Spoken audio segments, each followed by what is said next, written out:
रियासती मां ख़बर ईंदा हलू त शान कॉटन फैक्ट्री में पोरियो कंदड़ नौजवान ओचितो बिजली जे करंट लगण सबबि फौत। अकरी वासी नौजवान कामरान मीरजत पाणी वारी टैंकी साफ़ करे रहियो हो त ओचितो बिजली जे करंट लगण सबबि थॾे ते फौत थी वियो। नौजवान खे फौरी तौर अस्पताल आंदो वियो, जिते डॉक्टरनि पारां फौत थियण जी तस्दीक कई वई। इतला ते वारिस पहुची नौजवान जो लाश ॻोठ खणाए विया। फौत थियल नौजवान जो लाश घर पहुचण ते घर भातियुनि में कोहराम मची वियो।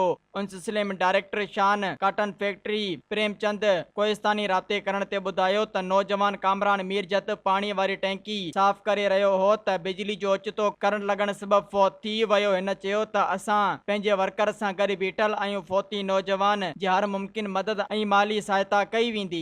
मज़ीद ख़बरनि ऐं तफ़सीलात लाइ विज़िट कयो असांजी वेबसाइट www.awamiNewsHD.com ऐं ॾिसंदा रहो अवामी न्यूज़ HD।